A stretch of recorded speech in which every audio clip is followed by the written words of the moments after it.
வாழ்க வையகம், வாழ்க வளமுடன். வாழ்க்கை மலர்கள் நாள் ஒரு நற்சிந்தனையில் பிப்ரவரி 4 இன்றைய சிந்தனை தலைப்பு மெய் விளக்க கல்வி. மெய் என்றால் உண்மை என்பதற்கும் இந்த உடல் என்பதற்கும் அந்த வார்த்தையை உபயோகிக்கிறோம். அந்த உண்மைகளை விளங்கிக் கொள்வதற்கான கல்வி. கல்விங்கிறது கற்பதனால் கல்வி. இந்த கல்வி என்பதே அறிவை உயர்த்தி கொள்வதற்கான சாதனங்களில் ஒன்று தான் கல்வி கற்றல்.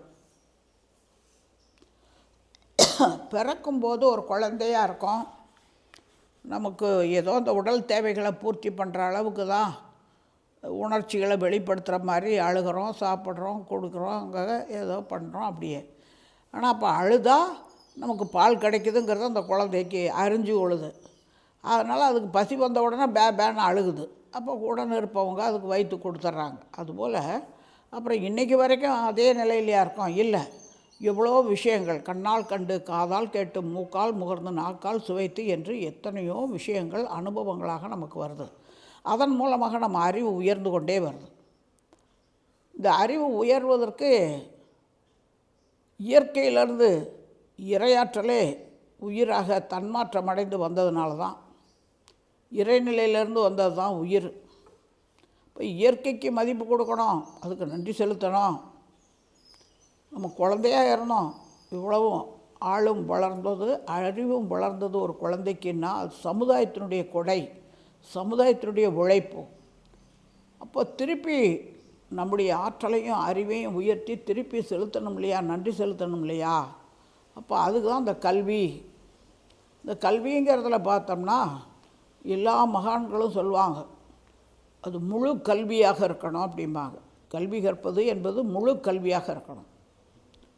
வாழ்க்கையை விளங்கி கொண்டு வாழ்வதற்கான ஒரு சாதனம் அந்த கல்வி. இப்போ பிறந்ததுலேருந்து சாகிற வரைக்கும் எவ்வளவோ நிகழ்வுகள் நமக்குள்ளார நடக்குது. அதில் இன்பம் துன்பம் எல்லாம் வருது. இப்போ இனிமையாக வாழ்கிறதுக்கு தான் மனுஷன் வந்திருக்கான்.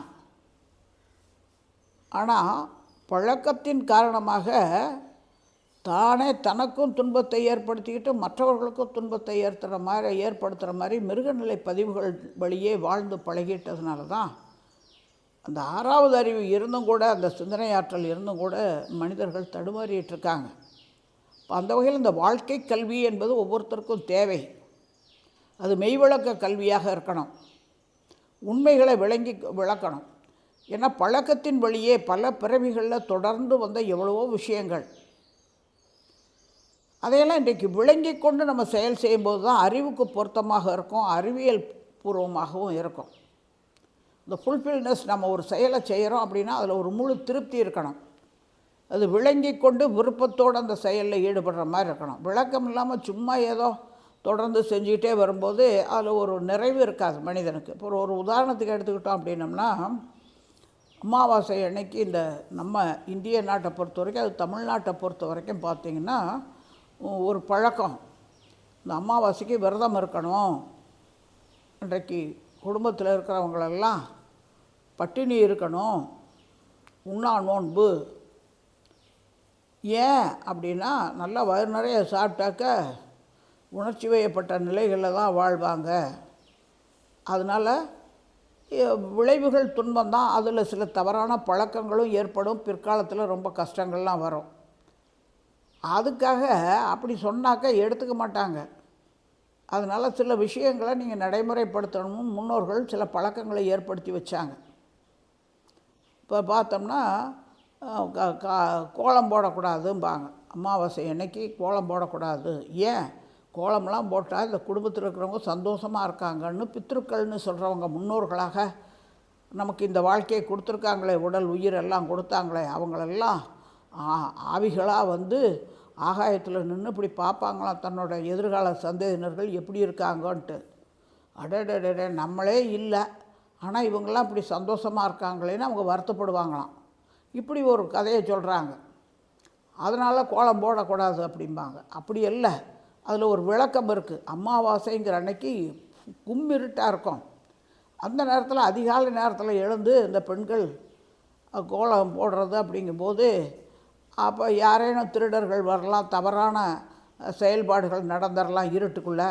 ஏன்னா இன்றைக்கு கரண்ட் லைட் இருக்குது, நம்ம லைட்லேயே எல்லாம் பண்ணுறோம். ஆனால் இது முற்காலத்தில் சொன்ன ஒரு பழக்கம். அப்போ மின்சாரம் கண்டுபிடிக்காத காலம். அப்போ அதுக்காக அப்படி சொன்னாங்க, கோலம் போடாத காலையிலன்னு. அது இன்றைக்கி வரைக்கும் ஒரு சிலர் கடைப்பிடிச்சிட்டு தான் இருக்காங்க. நல்ல விஷயங்கள் நாம் செய்யக்கூடிய ஒரு செயல் மூலமாக நமக்கும் பிறருக்கும் தற்காலத்துக்கும் பிற்காலத்துக்கும் உடலுக்கும் உயிர் உணர்ச்சிக்கும் விளைவு துன்பம் வராமல் இருந்தால் செயல்படுத்த வேண்டியது தான். அங்கே தான் விளங்கி கொண்டு செயல் பண்ணணுங்கிறது. அதே மாதிரி அன்றைக்கெல்லாம் பட்டினியாக இருக்காங்க, நல்ல விருந்து உபச்சாரமாக இதெல்லாம் இப்படிலாம் சாப்பிட்றது இது ஒரு பழக்கம்.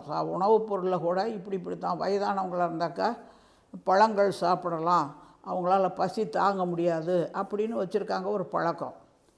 ஆனால் பழங்கள்னாக்க பல ஆகாரங்களாக பழ ஆகாரம்னு சொல்லி சொன்னாங்க, பழங்கள் சாப்பிட்றதுன்னு. இவங்க பலகாரங்கள், பல வகையான ஆகாரங்களை சாப்பிட்றதுன்னு, சோறு தவிர இட்லி தோசை அப்படி சாப்பிட்றதுங்கிற மாதிரி அப்படி வச்சுக்கிட்டாங்க இப்போ பழக்கங்க.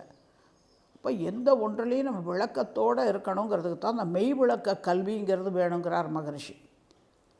கல்வி என்றால் அது ஒரு 4 வகையான கல்வி மாணவ பருவத்திலிருந்தே கொண்டு வரணும். எழுத்துக்கல்வி, தொழில் கல்வி, ஒழுக்க பழக்கத்துடன் கூடிய பண்பாட்டு கல்வி, இயற்கை தத்துவங்களை அறிந்து கொள்ளக்கூடிய கல்வி. இந்த 4 வகையான கல்வி இருந்தால் தான் ஒரு மனித வாழ்க்கை ஃபுல்ஃபில் ஆகும். நாம் சமுதாயத்துக்கு பட்ட கடனை திருப்பி செலுத்தலாம், இயற்கையோடு ஒத்து வாழ முடியும். ஆனால் இன்றைக்கு எல்லா இடத்துலையும் எல்லா நாட்டிலையும் எங்கே பார்த்தோம்னாலும் எழுத்துக்கல்வி இருக்குது, தொழில் கல்வி இருக்குது. எழுத்துக்கல்விங்கிறது தான் லாங்குவேஜஸ். அந்த எழுத்துக்கல்வி எதுக்காக?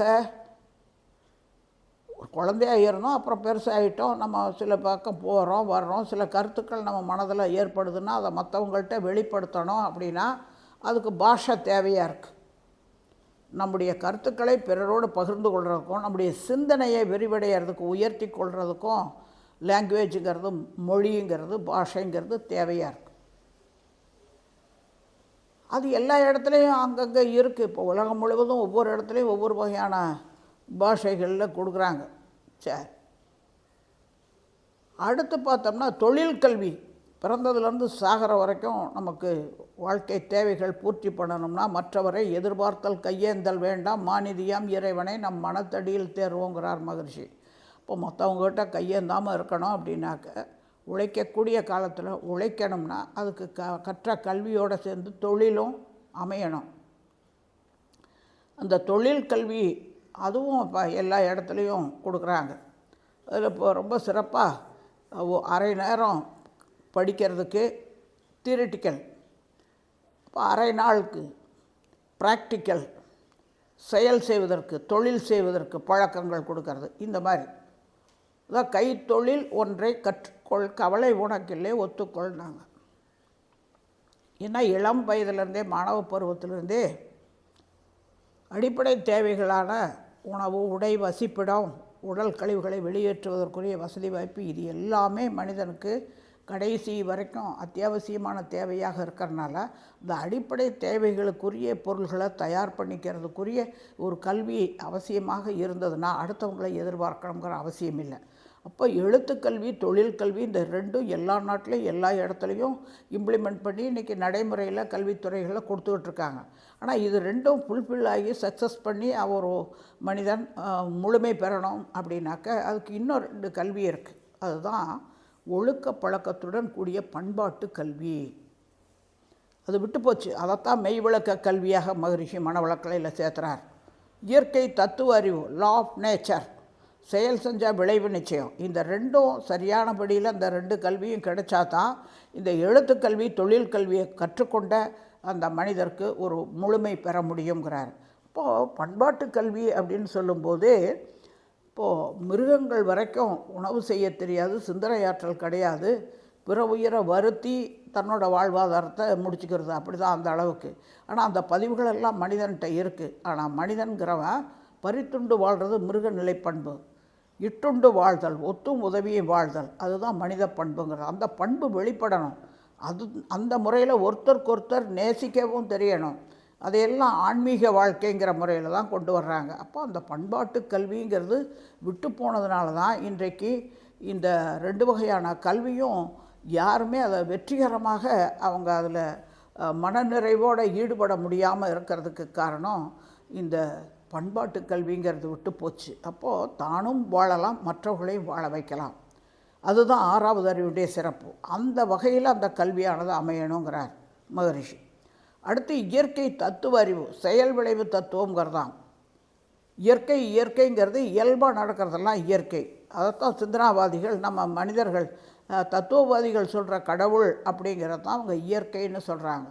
இயல்பாக நடக்கிறதெல்லாம், இப்போ உணவு சாப்பிட்டோம் அப்படின்னம்னா 7 தாதுக்களாக மாறுது, நாளைக்கு கழிவுப் பொருளாக வெளியேறுதுன்னா அது இயற்கை. நாம் ஒன்றும் செய்யறதே இல்லை.